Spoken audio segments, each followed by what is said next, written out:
to the Infinity Bros Podcast, the only podcast that is perfectly balanced as all things should be.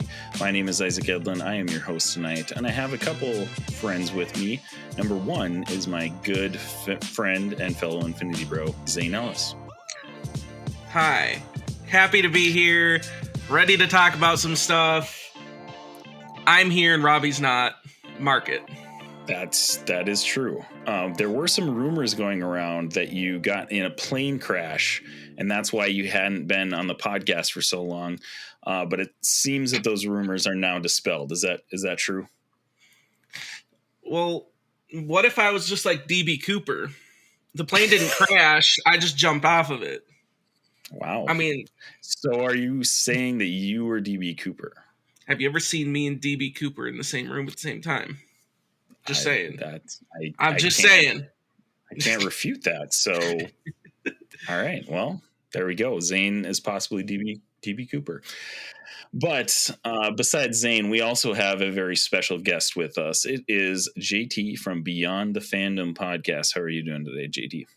Well, after that nice intro, Zayne, I'm just wondering now, are you Loki as well? Because, Loki was DB Cooper. I mean, look, I'm in the presence of someone famous now. Man, you're opening my eyes to who Zayne really is right now, and it's a little disturbing. So I can neither confirm nor deny that, JT. Might as well throw Batman in there too. I mean, nobody's seen Batman and Zayne in the same room. So it's a great point. This is true. But no, thank you, gentlemen, for having me on. It's definitely one that has been long overdue. Very excited. I love listening to y'all's stuff. Isaac, you mentioned it earlier on the Patreon show. Like, our podcasts are like two different podcasts, but also very, very much the same. So I'm very happy to be on, and yeah, definitely ready to talk some stuff. Yeah, so if you want to get to know JT a little bit better, you can go click on the link in the show notes to hit up the Patreon version of this episode. Uncut just gets wild most of the time on the Patreon, especially if Mark is on the podcast. Not today, but we still got to know JT quite a bit and talked about the history of Beyond the Fandom, formerly East Coast Avengers. And yeah, it's just a fun time hanging out, talking about Invincible trailer dropping and season 2 coming late 2023. So if you're interested in any of those topics, make sure to check out that. And JT, I would like to say we've got a few things to get to, but the first thing that we do with any guest on the Infinity Bros podcast is put them through the Infinity Gauntlet. Are you a heel or a baby face? If you could make any flavored Cheez-It, what would it be? Is it pronounced Grogu or Groku? If Keanu Reeves isn't in the movie, can it be star-studded? It's time for the Infinity Gauntlet, here on the Infinity Bros Podcast. Ooh, okay. I'm ready. We put all of our guests through the Infinity Gauntlet, which is a series of questions, one from each Infinity Bro. And if you pass the Infinity Gauntlet, you get to continue on and be on the Infinity Bros Podcast with us. We currently have not kicked anybody off yet. So I think you're sitting okay, but it remains to be seen. So if you fail, you're just going to see me disappear from the camera, and then suddenly I'll just show up behind you, and then your camera just goes black. Camera's black. We're lost audio for the rest of the episode. It's just me and Zayne talking. Yeah, it's going to be a very short episode.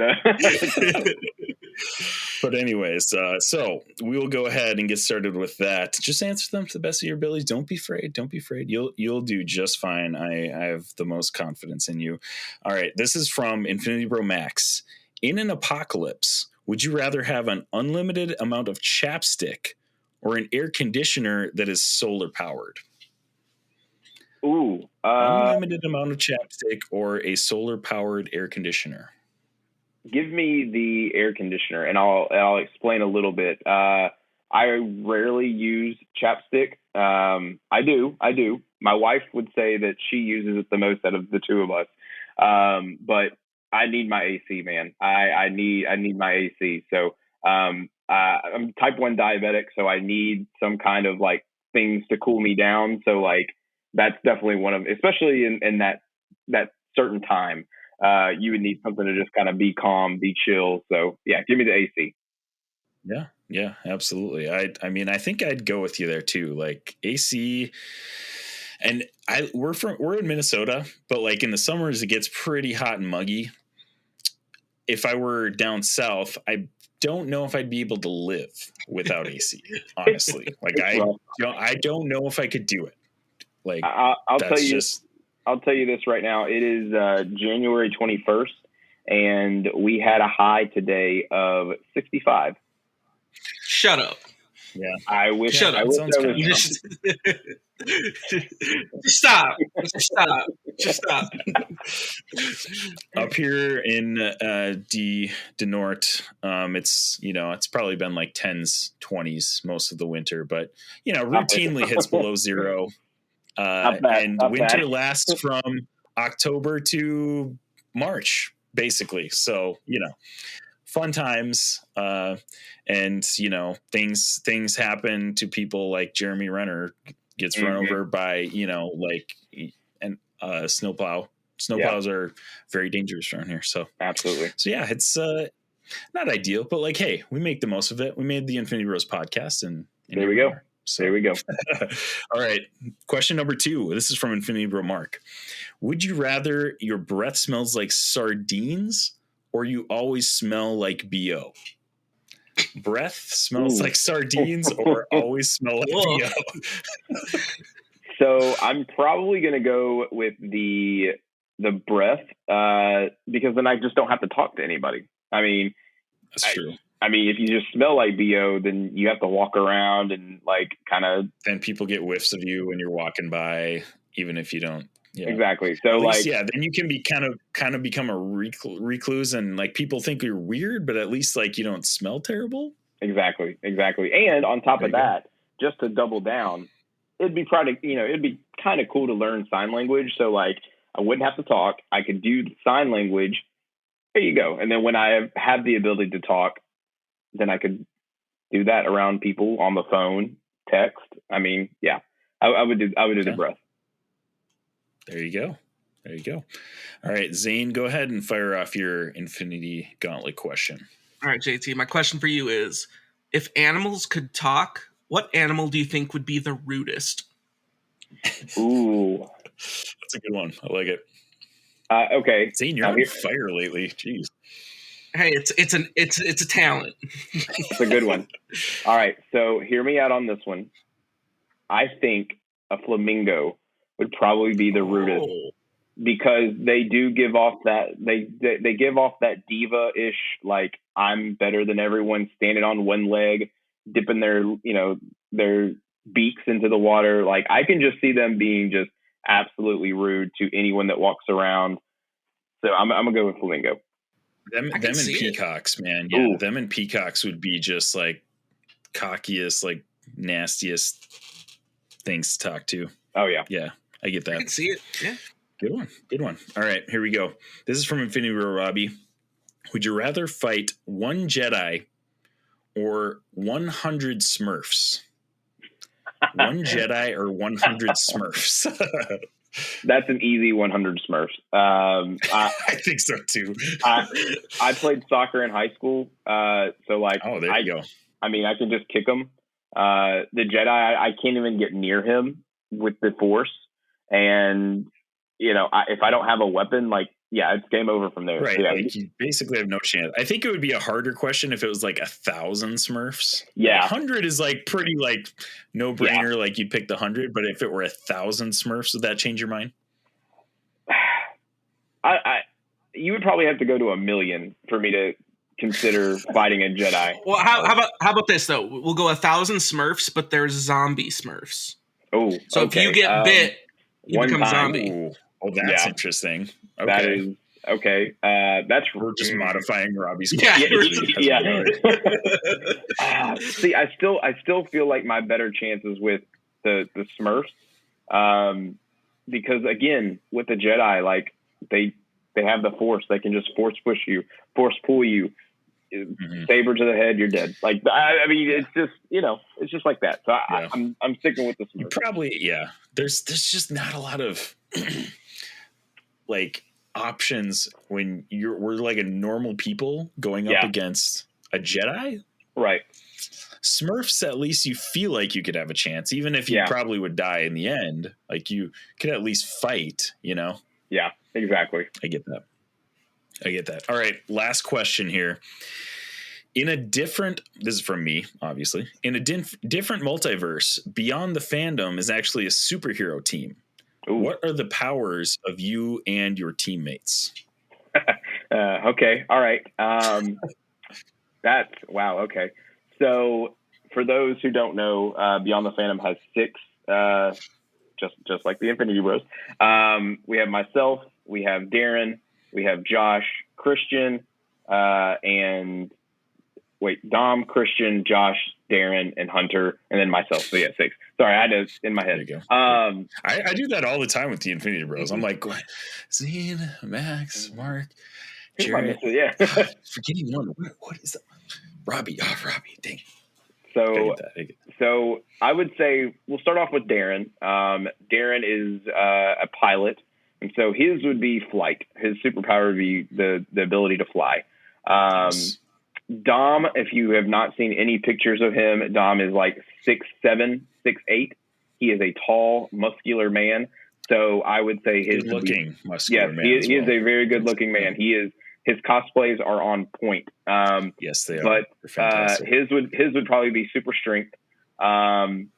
Christian, I think Christian is more down to himself. More, he's very kind hearted, very sweet, but keeps to himself a lot. And he's an engineer, so I would put him as like a super smart, like tech. He can make things for you. Sure. Hunter is also very to himself. He's the youngest of the group. And so he would be like kind of the protege to Christian on learning how to make things, doing that stuff. So he would also be like the smarter one. I would say like Josh is probably the most similar to me. And so I would say his would probably be like, I would put us as like the Cap and Bucky of the group. Again, I don't want to say that like I don't want to say like I'm the leader of the group, but like if you follow us on social media, it's all me. It's probably so I would say like, my favorite superhero is Thor. So like something along the lines of that. And then Josh would probably be like a Spider-Man type. Like he's quirky, but he's smart as well. He knows how to talk. He works for a radio show. So like, yeah, that would be our group. Mm-hmm. I'd love to say that I would be Spider-Man, but I'm definitely not quick-witted enough to be Spider-Man. So it's unfortunate, but here we are. Well, now you guys know a little bit about Beyond the Fandom and JT. So thank you so much for that. That was awesome. Absolutely. And you successfully navigated the Infinity Gauntlet. Congratulations. Zayne has not put chloroform over your mouth yet, so you must have successfully passed it. So congratulations. For those of you guys, again, who are looking to know a little bit more about JT and Beyond the Fandom, go check out our Patreon exclusive portion of this episode. Lots of fun stuff to learn about him and Beyond the Fandom. And we'll put links to Beyond the Fandom's stuff in our show notes as well. So you guys can just go click on them and go check them out.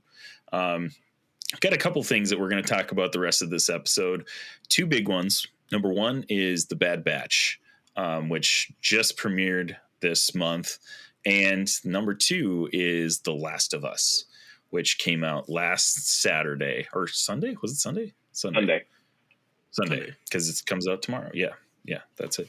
So 2 big things that we're going to talk about. The first one we are going to discuss is The Bad Batch. So this is Bad Batch season 2. For those of you guys who are not familiar with The Bad Batch, it's a spinoff of the Clone Wars animated Star Wars series. And man, this show was fantastic. Season 1 was incredible. We are going to get into spoiler territory. So we want to make sure, if you have not seen the first 4 episodes of Bad Batch, we're going to put that spoiler bumper right here. This is Prepare yourself. an Infinity Bros. Prepare yourself. Spoiler warning. So there's already been 4 episodes of Bad Batch. We're just going to kind of zoom through them quick, talk about, kind of recap them generally, but we're going to dive deep into The Last of Us after that. So that's going to be kind of the meat to this episode. If you guys want to skip ahead to that, we'll try to put some time markers in the show notes as well. So Bad Batch. Also, we want to make sure that if you are guys are listening to the Infinity Bros podcast for the first time, we want you to know about our rating system. So we'll put that bumper right here. Here on the Infinity Bros podcast, everything is ranked from a 0 to 6 point scale. 0 meaning horrible and 6 meaning absolutely excellent. If all of the Infinity Bros rank something a 6, it gets an Infinity Step. So now that I've got that stuff all out of the way, we're finally going to dive into the Bad Batch. Bad Batch has been incredible, season 1. Zane, I'm going to let you give us a little bit of your thoughts on season 1 before we start diving into season 2. What did you think of season 1? What was your hype going into season 2? Well, I love season 1. Like, Star Wars is such a expansive universe that there's so many stories you can tell, and even when you get into some of the mediums that you feel like, oh, there's not a story to tell here, they find ways to we're gonna get a story for you here. And so the Bad Batch was just an interesting concept, just this idea of hey, here's these clones that just don't fit in. It's legit, it's a bad batch of clones, but we're still gonna purpose them. So you're okay, that's still, there's something here. And then as season 1 progresses, just to find out how, you see them work as a team and how everyone has their specific strengths, and just how they incorporate into the universe they're in was very well done. Personally, I love being able to watch a show that they went back to that original Clone Wars animation. I still wish they would have done. I wish they would have done Rebels in this animation style. That's still my biggest complaint for Rebels. Agreed. So it's just fun to just have that animation in this storytelling again. But yeah, you get through season 1 and you're just it still, through one season, it got you to that point of you're kind of feeling like you're caring about these characters a little bit, because it's kind of hitting you that these are kind of the outcasts. These are kind of the, hey, we're just going to send you on suicide missions or these things. And you're it's not as deep as what you got from watching, the whole expanse of the Clone Wars and those things you got from, watching Rex and so, all of that, but compress that down into one season. I thought they did a good job of compressing what you had from the whole run of Clone Wars into one season of Bad Batch. And so you get through the first season of Bad Batch and you're just this is a cool medium to continue telling this story from this particular part in the Star Wars universe. So once you got through season 1 and coming into season 2, I was super excited. Yeah, just keep giving me more Bad Batch. Absolutely. But then it was there was no promo or anything for season 2. It just basically nothing. I mean, I think we got a trailer way back in summer last year, but that's pretty much it. Right. There was no one talking about it. There was nothing. And then, yeah, we talked about it during the Stanleys, Jarrett was wait a second, did you guys see that Bad Batch drop its first 2 episodes? And that night after it was done, I went and watched them because I was I got it. It's Bad Batch. Right. Yeah. And it's just been that continuation from, we're 4 episodes in. I'd say, we've had the one filler episode, which is the most recent one, but even it's just kept that going. The episode 3 is one of the coolest episodes of both seasons so far. But yeah, it's been a lot of fun because it was, I think the best stories sometimes are the ones you didn't realize you needed or wanted, but now that you get it and it's a competent and good story that draws you in, those are the ones that surprise you the most. And that's 100% what Bad Batch is. Agreed. Yeah, absolutely. I definitely agree with everything you're saying there. We'll get a little bit deeper into the episodes in a minute here, but JT, I also want to hear your thoughts on going into season 2, what do you thought about season 1 and your hype for season 2? So with Bad Batch in general, when they debuted in Clone Wars, I was like, yep, I need a spinoff. Give me this group is amazing. They have unique skills. They're not like the rest, but they're still pretty cool. Like they're the outcasts. And so I was like, I need a spinoff show. And guess what? We got it. And then we started watching season 1 and I was like, okay, these are really cool. But then I want to say there was some point in season 1 where I just forgot to stop. Like I just stopped watching it. And again, it's one of those shows, like you mentioned, Isaac, where there's not a lot of hype behind it. Like the episode will come out, you'll hear people talk about it that day and then it's done. And then nobody talks about it until it comes out. When you have like a live action show, people will talk about it up until the next episode or up at the end. They'll have a longer conversation. So for me, when I forgot or when I stopped watching it, I think I was doing some stuff with like moving in or whatever. And I was like, okay, I'll get back into it. So I rewatched the entire season before season 1 happened around the Christmas time. And I just remembered how much I really enjoyed this show. Zane, like you said, the animation, it is the best, like the absolute best. And I'm glad they stuck with it. You can tell that in season 1 and season 2, they made everyone like just become better of themselves almost. Like Omega has this like more, leader type, like she's still the young one. She's still, the young one, I quote unquote. But she has this, like, she still has a young mentality, but she's still like, we got to go do this because it's what they would do, or we got to help them because they need help. And so I love that aspect about it. And all the characters have something unique. Season 2 has been such a joy to watch. I watch it every day at work whenever, it rolls around every Wednesday. And so, they're fun. I think I like this past episode 4. I mean, episode 3, like you said, Zane, was really interesting. And I love that one so much, but something about episode 4, just kind of sits really well with me, just knowing like the character growth that they're going through. And that's something that I feel like season 2 is going to be doing this, throughout the run, is growing these characters into, because I believe, I don't want to, I'm not saying this is 100% true, but I heard they were thinking about a third season, potentially. And if they do that, then that's when they'll start to really hammer in some things. But I need to see like some growth between, Wrecker and Tech, which we kind of got that in the last one. Especially with Hunter. Like I want to see his growth because he's got, I vibe with him really well.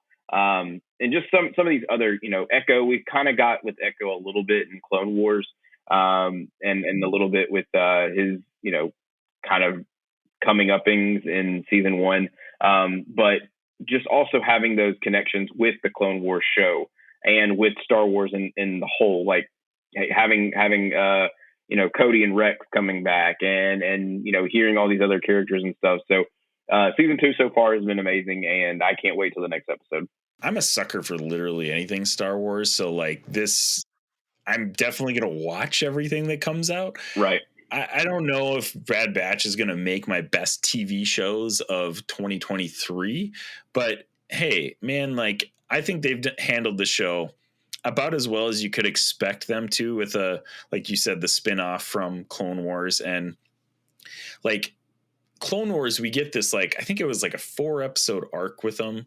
Mm-hmm. And that's kind of how Clone Wars did things. They did a 4-episode arc of random characters like here and there. And it was awesome. We got tons of like cameos throughout the Star Wars universe through those arcs and stuff like that. This is just another one of those arcs. And it was so cool how they turned that into its own show.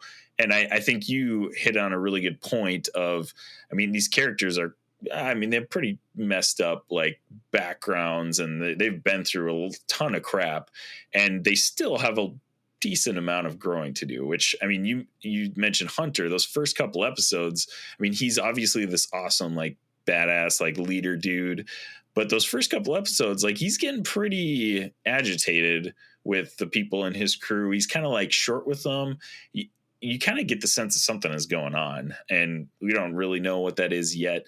But then, like you said, we start to get some of that like personal interactions with Tech and Wrecker in episode 4 and episode 3, where, I mean, I will say episode 3 probably is my favorite episode in season 1 and 2 combined. Like, Commander Cody coming back is going to be an incredible arc in this season. I am so excited for that. And it was just like perfect how they set everything up. Like, you kind of see him and you're like, man, he's part of this like empire thing. Like, wow, I can't believe he got sucked into that. Like, he didn't resist like all the other clones did and stuff like that, or not all the other clones, but like the good ones or whatever, and then all of a sudden he starts like putting little seeds of like, I don't think what we're doing is right here. And you kind of get the sense that he's been thinking that for a while. But man, the buildup on 3 was incredible, and I can't wait for him to come back and either be a large part of the story as just like an adjacent like character, or even potentially join the Bad Batch for a short time or something like that. I don't know, but I'm excited to see more Commander Cody as well. That's gonna be awesome. But yeah, I mean, I think I would give that episode 6 out of 6 for sure. I'd probably give the first 2 episodes a 5 out of 5 out of 6. The last one, I would say 4. I did enjoy it for sure. Definitely seemed like a filler episode to me, though. Like, it was just it kind of seems random. I mean, maybe it's gonna, come into play, in the future of the season as well. But it was hilarious to see Tech at the end when he wins the race, and he's just like acknowledging the people that are cheering for him and stuff like that. Is like, oh man, that's something that Tech would like never even think of before. And now he's in this situation, and you're like, wow, this is really cool. We're seeing growth in really different ways in all of these characters. So I really still enjoyed it, but I think it definitely seemed like, I don't know, it's famous on our podcast. I don't know if Zayne, I don't remember Zayne at what side you're on, but in The Mandalorian, the Ice Spider episode, oh yeah, Jarrett and I called that a filler episode, and the rest of the bros lost their minds. They're like, oh my gosh, it's the best episode ever. It was like, oh, okay, it was really good. It was cool, but it was fun. It was giant ice spider. What do you want? It didn't really lead anywhere, though. That's the thing. Right. That's what makes it a filler episode. So, but obviously we don't have the rest of the show at our fingertips yet, so we'll have to see where that episode fits in the rest of the show. So going back though, season 1, give me more of any moments of execute Order 66 in the Star Wars universe at all. Like, we've gotten a ton of them, but seeing that in season 1 of Bad Batch was like, this is why I'm a Star Wars fan. Like, it was so cool to see. And then we got the Rebels like reference with Kanan, and wow, that was probably, man, that's probably my favorite part of Bad Batch now that I'm thinking about it, because I was like jacked when that happened. That was so cool. But man, they've done a fantastic job with the series, and I'm expecting them this is the series that it's like, it's not going to blow your mind, but it is a solid, they put a lot of heart and soul and work into this series. It's not just some random spin-off cash grab, obviously, because they didn't advertise it at all. But like, it's not something that they are just doing just to please the fans. Like, this is a project that they are really putting work into, which I appreciate. So any other comments on Bad Batch episodes 1 through 4? Definitely go check that out. Disney Plus. Great, fantastic series so far. And now I'm blanking on how long that series is supposed to run. I think season 1 was like 16 episodes long. Maybe it's the same for season 2. I can't remember, but for me, I just enjoy it because it gives you something, because Star Wars doesn't pump out content like Marvel does. Like, I mean, Marvel's the king of doing that, but like for Star Wars, it's like there's one continuous timeline, and then these are just fillers, which are needed because there's a lot left out. I mean, there is a ton of stuff left out, and so these are like, okay, what's happening during this time? And so it's really cool to see that. But one thing that I really like about it, and I think it's helpful for people, is like when you have these animated shows, you don't want to spend 45 minutes on it. Like people will start to die down on it. And so I like that 20-25 minute like length. That is a nice like short like pop, just get my fill, move on to the next one. Exactly. Or get my fill, move on, do whatever I'm doing in my day type of thing. Yeah, definitely kind of nice. So it is 16 along with season 1 as well. So that'll run for another couple months here. So excited to look forward to that.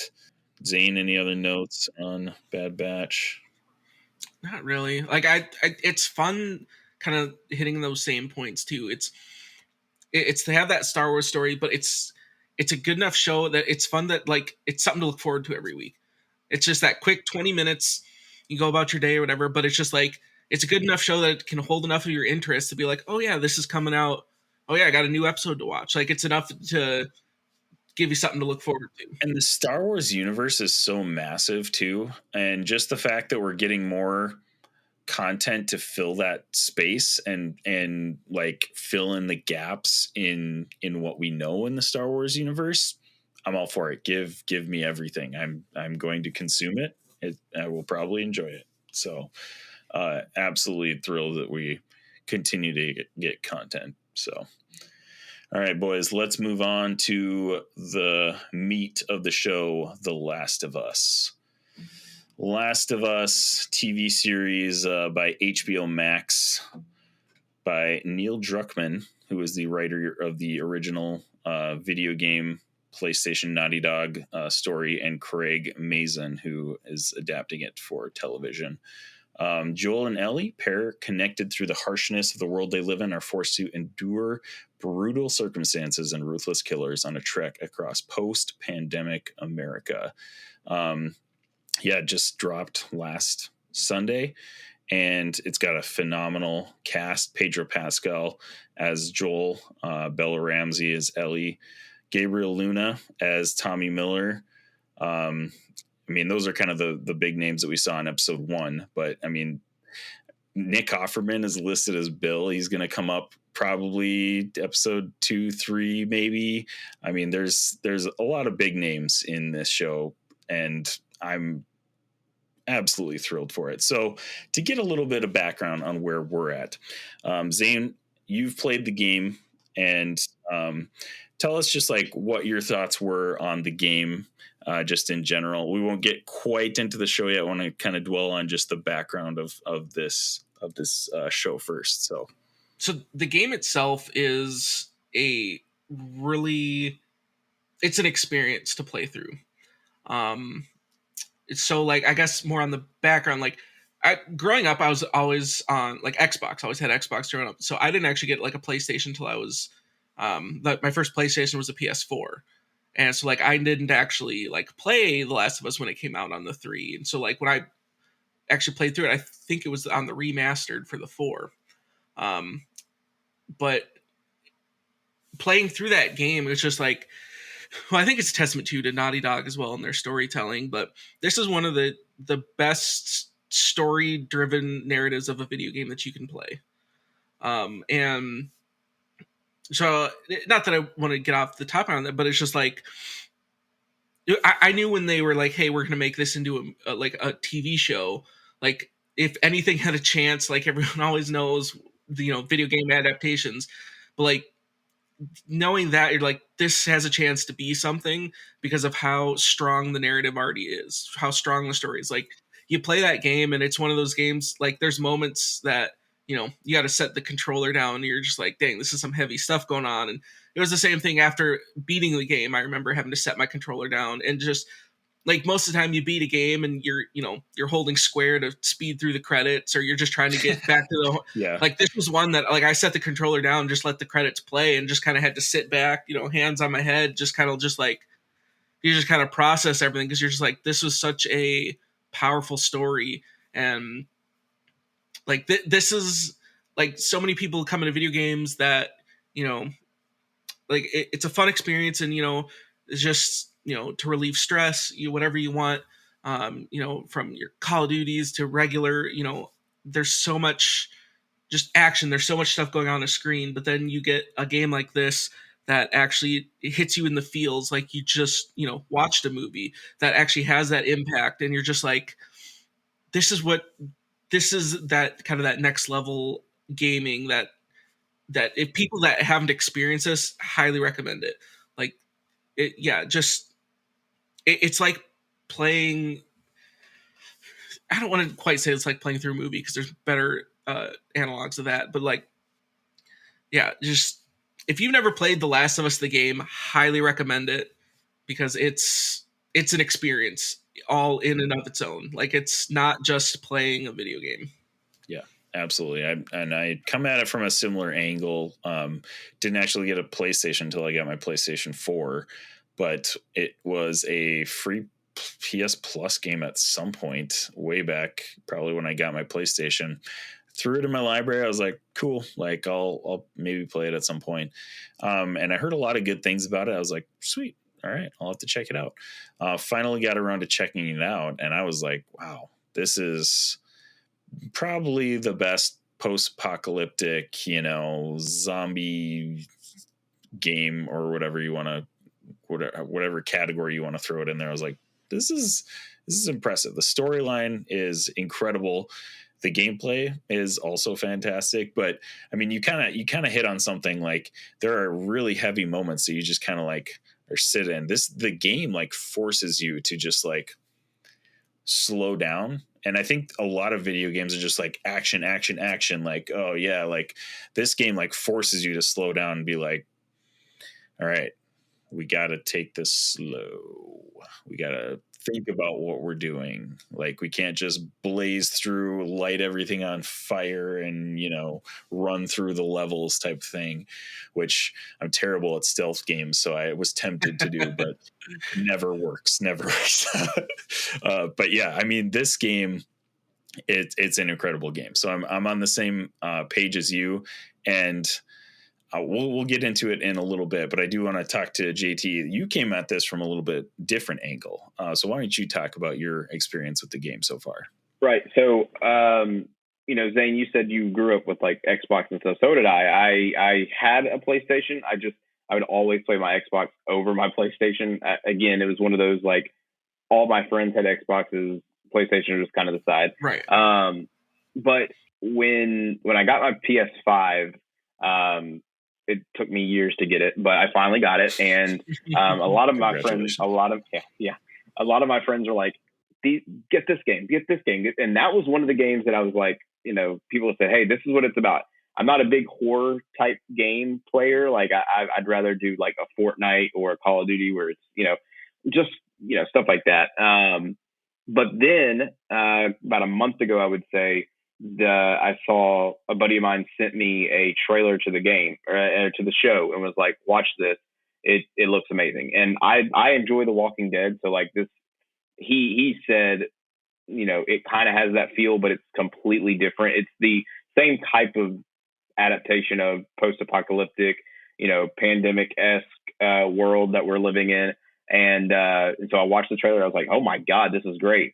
And then I was like, wait, that title sounds familiar. So I went on the PlayStation Plus store and I saw The Last of Us, and I was like, okay, let me download this game. And so last Friday, honestly, you know, a couple weeks ago, I downloaded the game, started playing it, was streaming it, and the people in the chat were like, if this is your first time playing, they were mind blown that I've never played this game before. And they were telling me like how it was, how, you know, what the game's all about. And I've played it almost every day since, and it is hands down.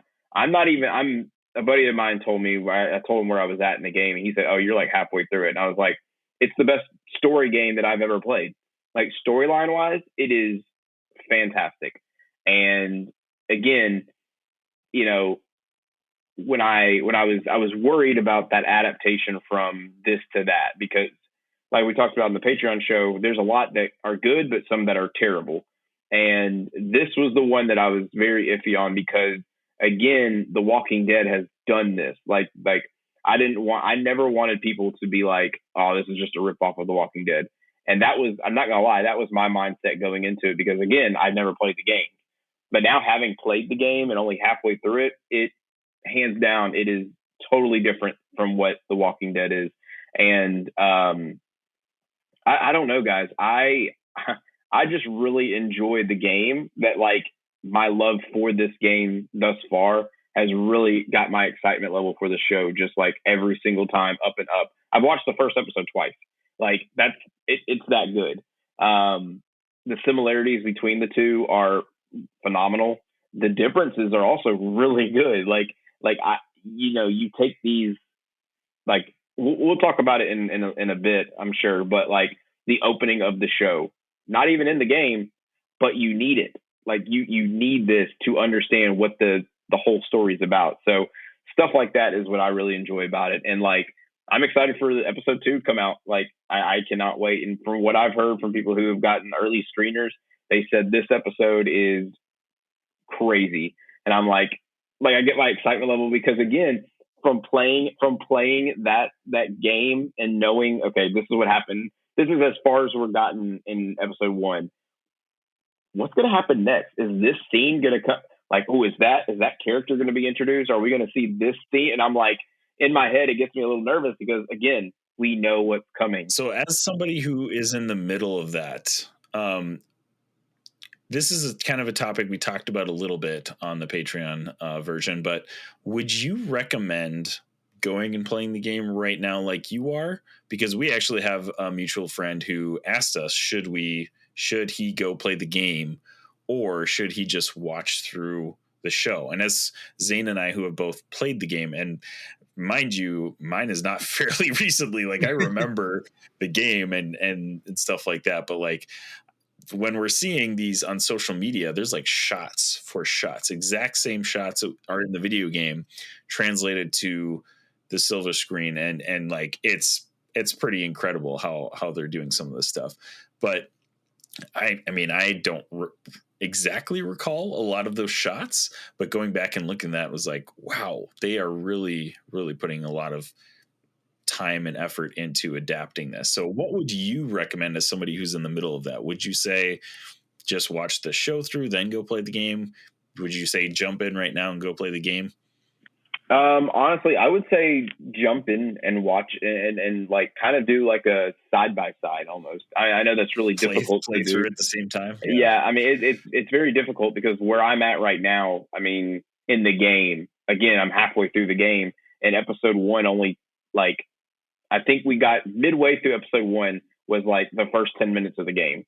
And I was like, okay, so they're adding stuff into it, but they're taking it as the scenes go along. And so like everything was adding up from episode 1 into the story of the game on, PlayStation or whatnot. And so like, to me, I personally like to see the similarities and the differences. And so like it was really funny because my wife and I, we were sitting there watching it last Sunday, and a certain scene happened, and she kind of tapped me and she was like, I saw that on your stream. I watched that. I know, like, I know amazing. She goes, I know what's about to happen. And I was like, I just turned to her and I said, I think so too. And then like it happened. It happened. And I was like, to me, that's really cool to know. But also the differences, like we get a whole new intro to the show, learning about what this, disease and this fungi and stuff and all this other stuff happening. Just from the background of Sarah. Didn't get a single lick of her background in the game, but this took us about 20 minutes of like just fast paced background that we needed to know to connect to that character. Because a lot of people who are watching this show, they've played the game, so they have that connective vibe with Sarah, but not like this. We get to see her like, at school, going to people's house, baking, like, making pancakes with her father, getting the watch, like everything is like hitting you. And I was talking to a friend of mine, and he was like, "But don't you feel that like you kind of have a love-hate relationship with that, because they bring you so much into like understanding and loving the character of Sarah, but you know what's going to happen. Like get back in the back of your mind, you're like, okay, yeah, like I know. So like for people who have never experienced that, that must have been just a devastating first episode to watch. Just, oh man, I mean, it's hard to watch it again, even though I did know what was gonna happen, but it's just like, oh man, oh, that's exactly tough. exactly. But no, honestly, to completely answer your question, I would say, I mean, play the game and then watch the show, or I mean, if you want to do it simultaneously, then by all means, that's what I'm doing. So yeah, it wouldn't hurt. Mm-hmm. Yeah.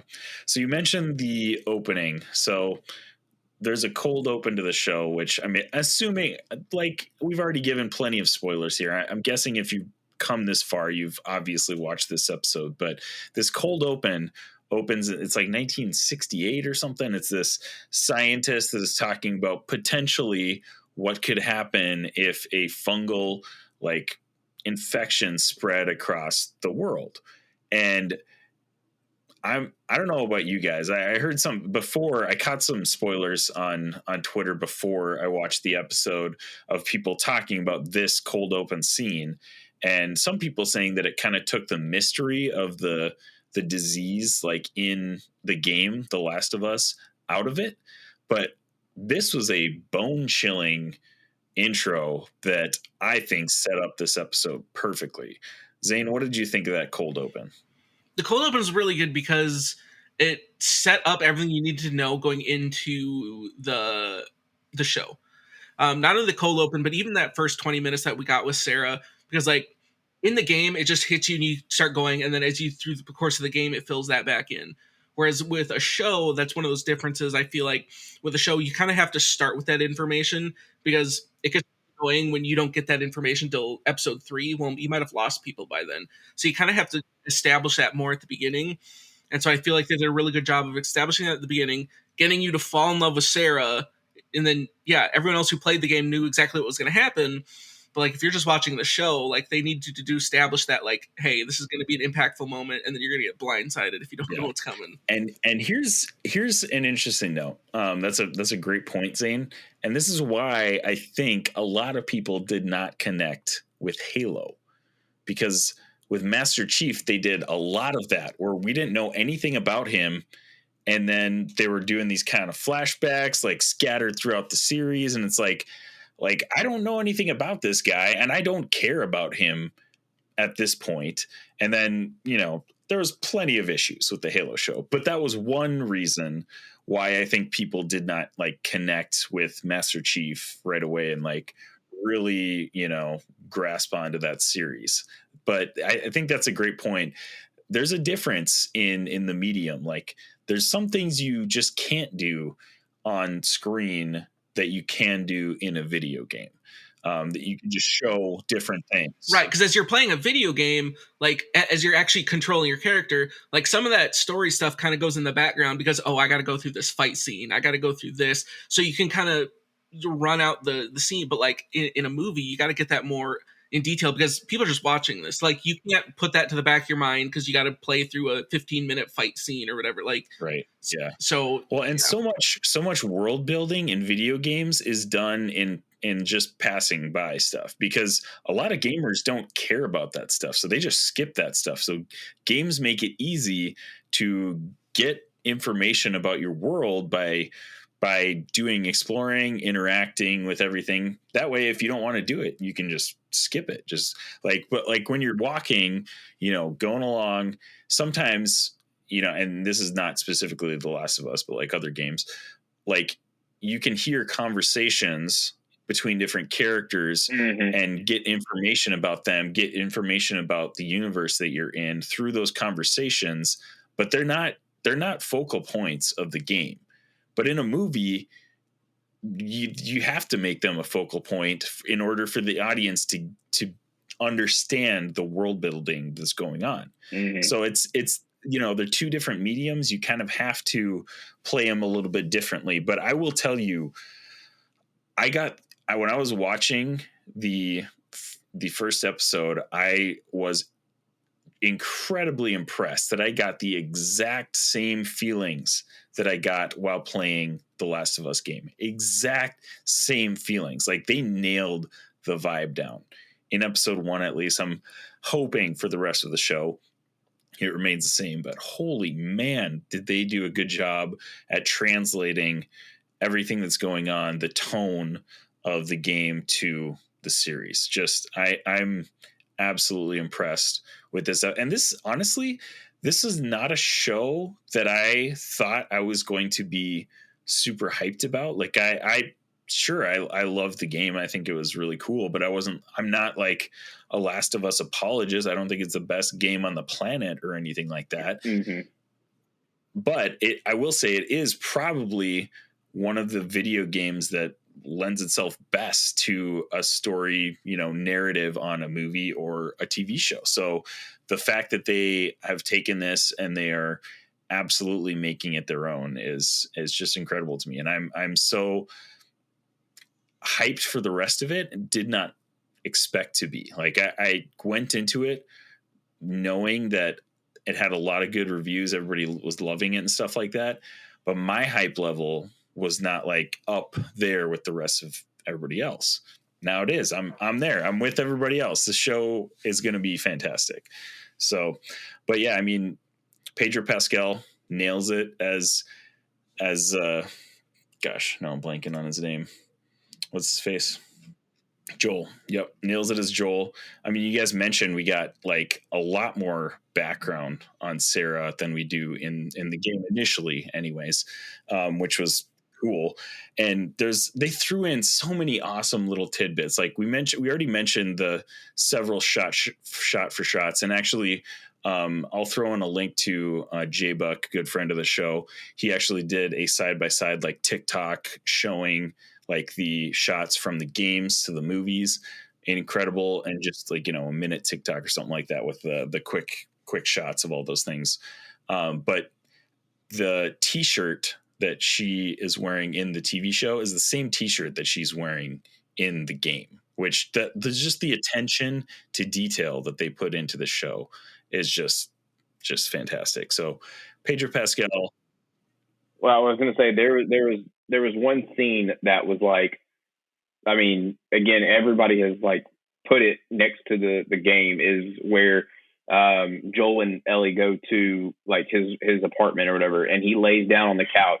I mean, it's just the way he's laying, and her walking over and says, "Your watch is broken," and it's like, just again, the mannerisms, the lines, like it's right on top of each other. It's great.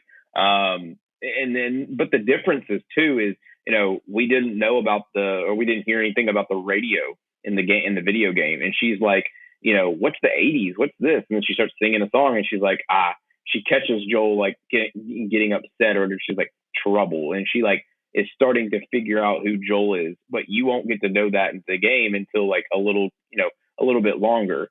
Fun fact, I think this is true. I'm hoping it is. I heard it from a couple of people, but the actress that played Marlene, I think that's her name, that gave Ellie to Joel and Tess, is the same actress that voiced Marlene in the game. Yeah, if you watch, like, after the episode's done, it runs some behind the scenes stuff, and they touch on that because confirmed on IMDb. Yep. She is the voice of Marlene in the video. Because they had her do the voice, and they came back and awesome. they basically asked her, like, do you want to play this character? Like, we're doing it in the movie, and she was like, absolutely. And so they did everything right. They did everything. They right really did. Show. They really did. Okay, so there were some mad fanboys before the show dropped that Bella Ramsey, the actress who plays Ellie, does not look like Ellie in the video game. I don't care at all because she is fantastic so far as Ellie. But I just wanted to see if you guys had any thoughts on that. That's people get mad on the stupidest reasons. That's so dumb. Like I saw the same. Agreed. I saw the same people say the difference between Sarah in the game and the show. It's like, stop. Oh yeah. Just shut up. Like when I see those people, it doesn't get me to the point where I'm like boiling mad. It just gets me to like, are you really that dumb? Like, really? Because no, you're not going to take things Nerds verbatim. find really weird stuff to freak out about, man. It's I don't know why. It's weird. Yeah. My only thing on it, it's not a beef or anything. My only thing was just I didn't know how she would handle the character, just because we've really only seen her a little bit in Game of Thrones. Mm-hmm. Right. So it was more of like, and after one episode, it was pretty good. So I'm like, I'm hoping that continues. But that was more of my thing of just like she doesn't look like a character, whatever. But it was more of, well, can she get the same feeling? Can she act like the character? Right. Exactly. I think that was more of my coming into it, just because she's not really in a lot. So as long as she can still hit the feeling of Ellie. Only seeing her in Game of Thrones is my experience as well. But like like after episode 1, I have no concerns. I thought she did a fantastic job. She's already, like kind of, I don't know, in the game. Again, this has been a while since I played it, but I remember her as like kind of a arrogant, but in a charming way, and like bratty, not necessarily bratty's not like the right word for it, but like she had an attitude, and I think she nailed that in this episode. Like I think she did a really good job of portraying that same vibe that she had in the video game. So yeah, again, I have no complaints after seeing her in episode 1. Yeah, to me, she did a great job. I wasn't too worried. Again, like with me not knowing the game ever until just now, and then seeing like, yeah, Ellie in the game is just like, she looks like a young kid, while Bella looks like an older kid, teenager. Like, yeah, like right. it doesn't really matter to me, honestly. And I've never seen Game of Thrones, so like I didn't know that she was going to be, or that she was in there. So like I wasn't real familiar with have any her, like positions to her or anything. Yeah. And so like sometimes so far, that helps, honestly. Yeah, so far so you good. Don't to have me. a different. Yeah, and you don't have like a different idea of them in your head. So sometimes that's not really a terrible thing. So one other thing that I want to know is, like we already mentioned, quite a few like shot for shot like things. I mean, we get through the episode, really just fantastic. Everything, action, suspense, like character interactions, everything is great so far. And we get to the end, and I wanted to specifically shout out the last shot. That gave me chills when the camera pans up and you see the building, like the building falling on itself, iconic from the game. Like the game, you have this really cool scene where you're walking into the city, and I'm sure you have experienced that recently, JT, where you're like walking towards that building structure that is falling on each other. And it's just like in the game, it's just massive and like just like awe-inspiring almost. And they absolutely nailed that shot. And in that shot, I did not notice this during watching the episode, but I saw it on social media later. There is actually a gosh, now I'm forgetting a clicker. Yeah, the clicker. There's a clicker on the top of a building that like kind of snaps at them or whatever, like does its like movements. Mm-hmm. And man, I haven't played the game probably in like 6 or 7 years. But when I saw the animation of the clicker on that building, I was like, that's the game animation. They like straight up stole that animation from the game. Right. That was incredible. I was very impressed that they snuck that little snippet detail in there. And I didn't even notice it during the watching. Like just incredible. I was very impressed by that final scene. So yeah, man. For me, this episode is a 6 out of 6. Like they did everything perfectly. Loved the cold open.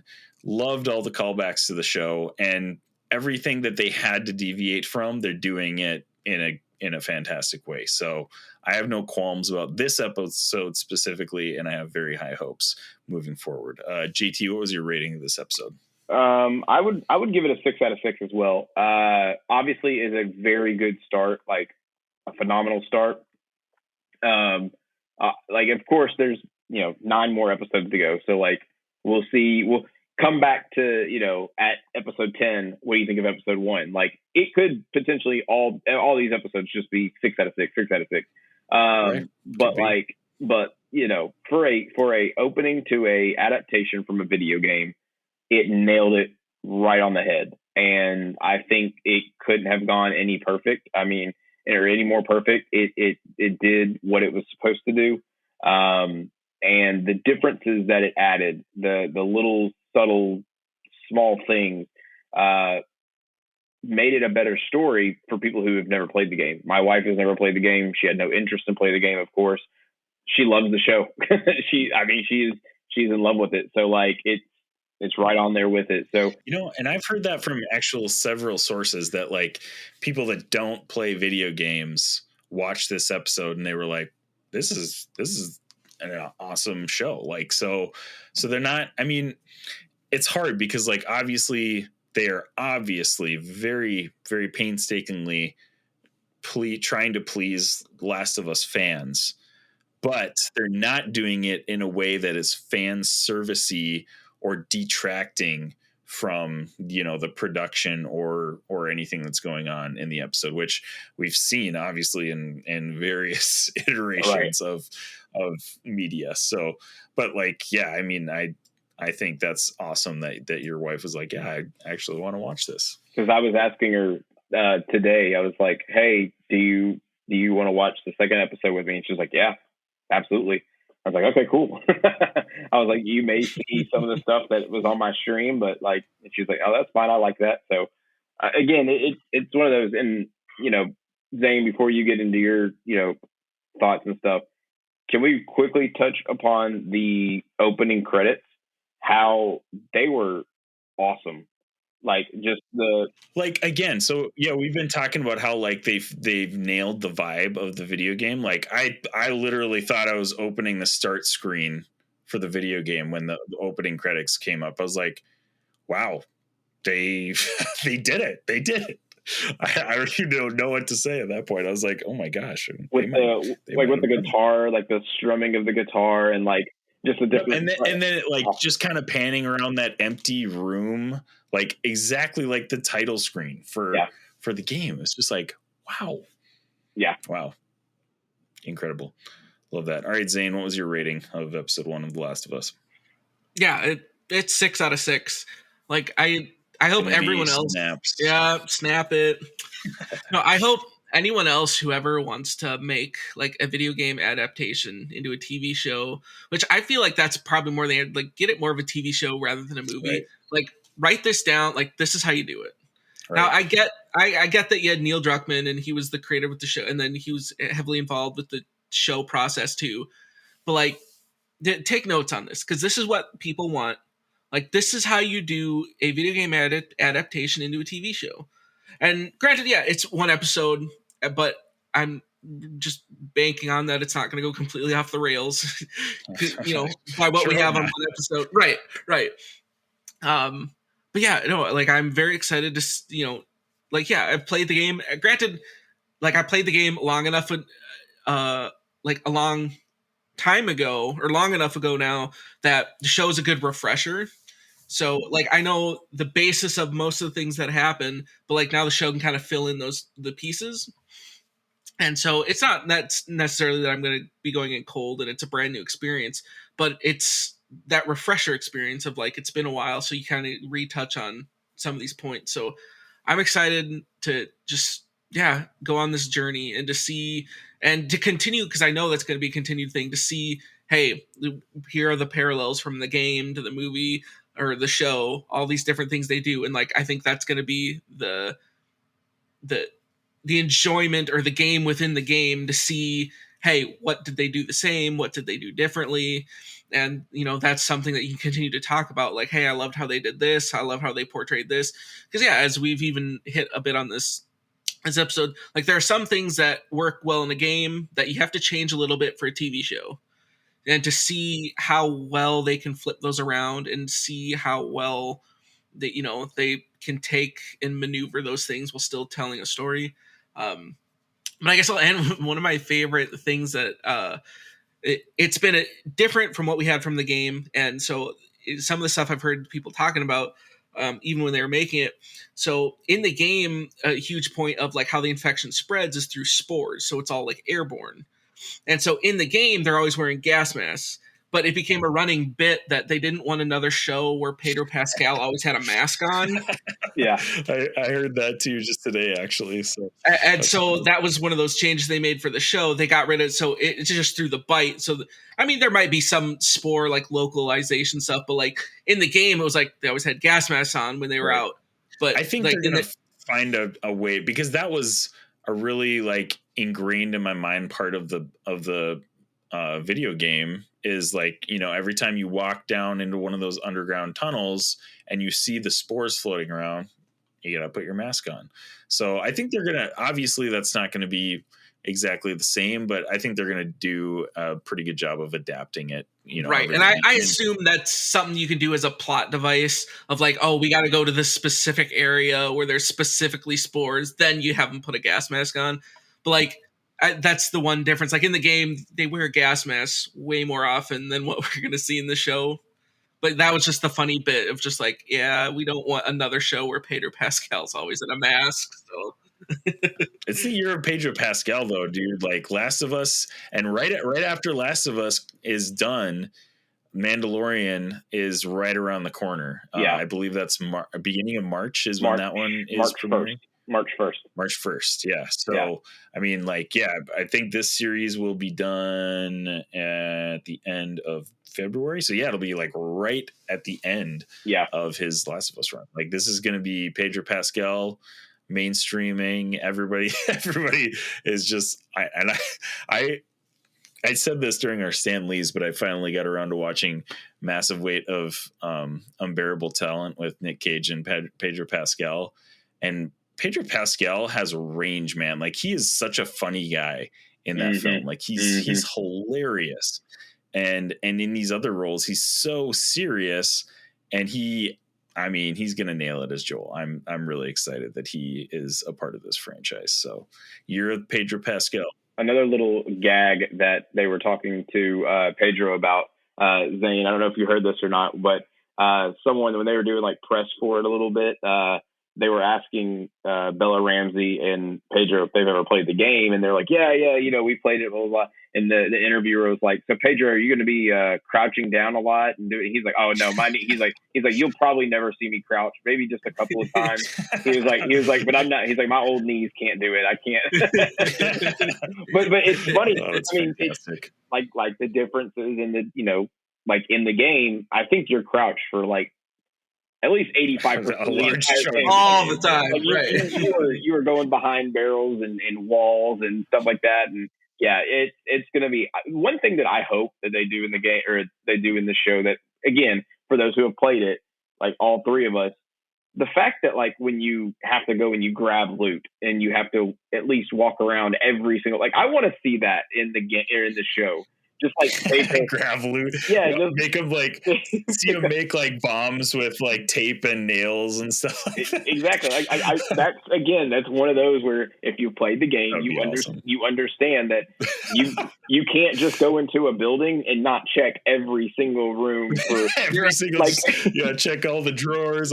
Exactly. Oh my gosh, absolutely. Because I made that when I was playing, and a buddy of mine was like, hey, go back in that building, like there's a lot of loot in there. And I was like, oh, it's this game, it's this type of game, like I have to go in each room and grab and then make it on my way. So like, yeah, I hope that's a little bit of a, you know, Easter egg in there where he's like, yeah, we gotta grab all this loot, and just starts grabbing it and stuff. Absolutely. Looking forward to many, many Easter eggs from the game. Easter eggs. Like this is a straight adaptation. I even feel bad saying Easter eggs. Yeah, right. So many things are just pulled straight out of the video game. In a world where we have just god-awful adaptations of video game movies and TV series. I mean, most recently, like obviously we've already talked about Halo, but like Resident Evil has had a show on Netflix, which I mean, I heard a couple people say they watched the first couple episodes and then just faded off because did you end up watching that, Zane? Did you watch the whole thing? Yeah, I mean, it's entertaining for what it is, but like it's so far out, like it's its own story. Like if you watch it, it's like, hey, this is its own story. It's Fine, not like a great adaptation of what the Resident Evil games are. And, like we've had, I mean, all the way back to the Super Mario Bros. Movie, like back in the early 90s, people have been wanting to adapt these video game characters, but how do you take a video game medium and put that onto a screen? And this show has a very good chance to be probably the best video game adaptation to TV or movie of all time. I think, just based off of this first episode. Granted, that is not a very high bar to clear because there's a lot of really bad ones out there, but still, I think that's impressive that we can even suggest that just based on this first episode. I will say for me personally, I think this ranks maybe like 2A, 2B on the video game, movie, TV adaptation. Top one for me right now until this season. If this season just nails it out of the park every episode, then it'll easily jump to number one. But for me, Sonic, hands down, is the best. Man, you're talking our language here. Zane and I absolutely love the Sonic movies. So. Yeah, and then with Sonic 3 coming out, in a few years, like we're starting to turn in the video game adaptations. Yes. Thankfully, I think we're starting to get better adaptations as we go. Yeah, Halo was a little bit of a setback, but we still have the Sonic movies. Yeah, and we have The Last of Us now. Yeah, so. And then fingers crossed for the Super Mario Bros. That's coming out.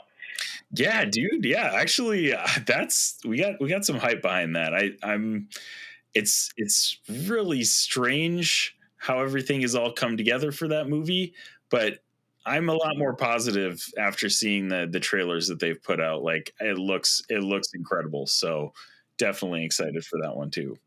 Even I guess as the final tack on there, because I was just thinking it doesn't follow the games, but like The Witcher was a pretty solid video game adaptation as well. Yeah. It doesn't follow the games, but right. I just was like, wait a second.